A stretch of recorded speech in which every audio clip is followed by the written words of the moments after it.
Welcome to the School of Art and Design, and pardon me, this is my first time on trying to put this video out there to help everybody know the stages and how to paint portraiture step by step.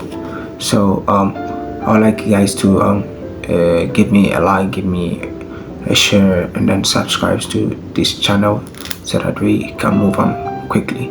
So if you want to learn how to paint a shirt or a dress, I have this video separately and I'm gonna post that one too. But that is why you have to give me a subscribe and click on the notification bell so that you get notified whenever I post that one or upload that one. Then you can get in touch with or you can see that one and then learn the stages step by step. All right, so fast forward. I start painting my background first before I move to my shirt or my dress.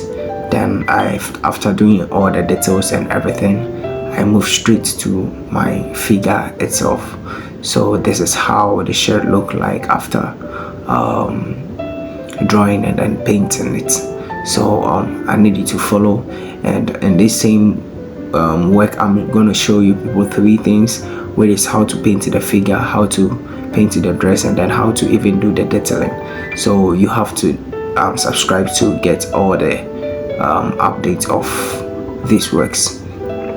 All right, so this is a simple way of using your acrylics like an oil is to get the acrylic medium, because when you use the acrylic medium, that is what I'm using now to blend my painting together. So after blending my painting together, I love smudging a lot because it makes my blending very nice and then makes it smooth, just like the oil paint. So you're not going to identify, or you're not going to know whether it is oil paint or it is acrylic I'm using to do my work.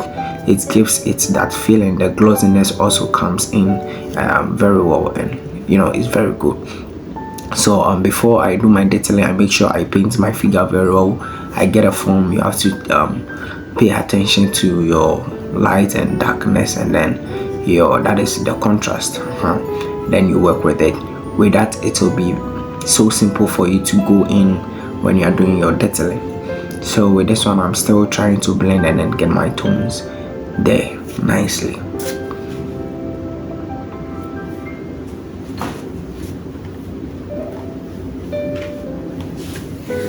Alright, don't forget to like and then subscribe.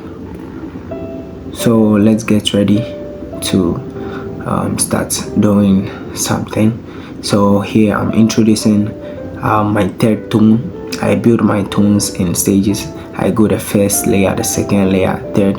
Sometimes I go to the fifth layer, and then after doing that, you realize that the work becomes very solid. It becomes very solid. So this is the foundation of what I'm doing.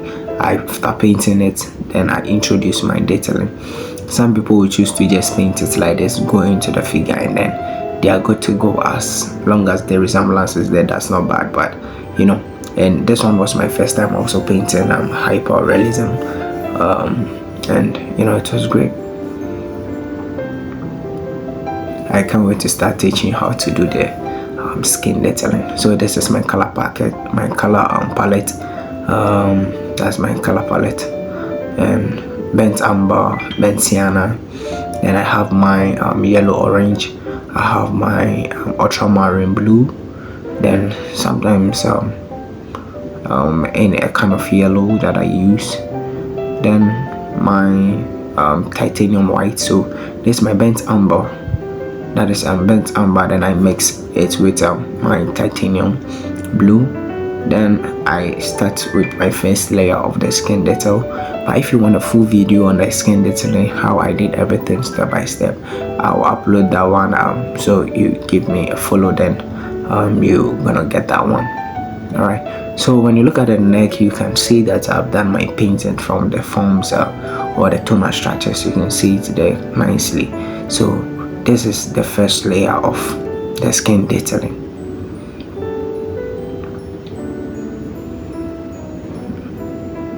Toning it down from the dark to the light. So I'm going in for the dark values first. Then when I'm done, I come to the middle tone. I go to the other, tones. Yeah, you have to work in tones. That's just by the way. But you have to work in tones to build it.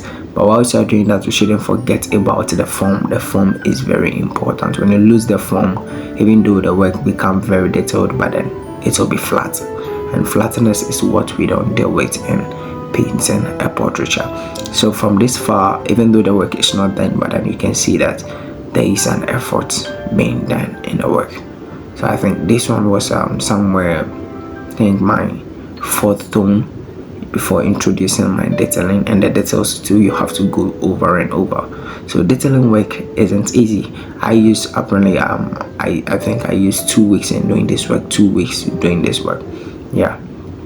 And sometimes I don't use the full day. Sometimes I go to the studio, I spend like 4 hours, 5 hours.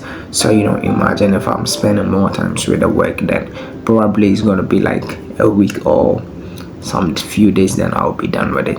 So we have from darkness to light over there. Then quickly I start going in with my blocking stages.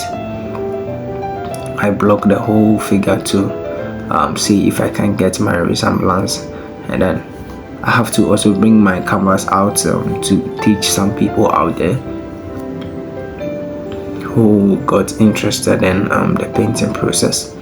So I brought my canvas out and then painted whilst explaining things to them. Anyway, the reason why I love this painting is because this man particular, I'm not a politician though, but this man particular is a political man and a prominent man, and my boss actually gave it to me to do the painting on him. He was using that one to teach me how to paint figure. So this was the best that I did. And at this stage now, how you're seeing the work now, I've gone past my third stage of painting the figure over and over and over, and I'm trying to play with my lights on my work. That is my highlights. Highlights used to worry me a lot, but then when I find out that adding highlights your works give the work roundness, I took my time to study how light behaves when it hits an object, or when it hits an object. So with this, you can see that there's some sharpness at the edges of my light or my highlight. With that one, you can get your acrylic gel, or even if you are using water to do your blending, you make sure you clean the brush well. If you are using water, you clean the brush well, then you go over the edges with a dry brush. See, it gives it that kind of blend, and it blends it in, or it smudges it into the other tone. So with me using the acrylic gel, this is what I'm doing. I pick the gel a little, then I come in dry with the gel. Sometimes the gel will just be at the tip of the brush, then I smudge it all over my, I press it, I smudge it. Yeah. And one secret that will help you to be a good acrylic painting artist is that you have to use a textured fabric textured canvas material when you are doing portraitures. It helps you to blend in very nice, and when the work comes out, it is wow, how did you blend the tones, how did you match? It's because of the roughness of the surface. And as I'm talking to you now, I'm on a project doing my first photorealism work, and in the studio painting 7 figures, and it's a whole lot, and I've been learning a lot. It's been a while when I stopped posting videos, but then I have to take some break and then polish myself, come back, and I've loved this experience. Alright, so enjoy watching this video. Don't forget to like, share, subscribe to my channel. There's more videos I've prepared now, and I'm waiting for the right time. So look at how the neck feels. So assuming I'm doing that same detailing on the face all around, it's gonna be nice. So when you follow the stages in painting your portraiture, you're gonna do it well. So this is me bringing it inside after teaching the kids day by day. Thank you for watching, and don't forget to subscribe to this channel.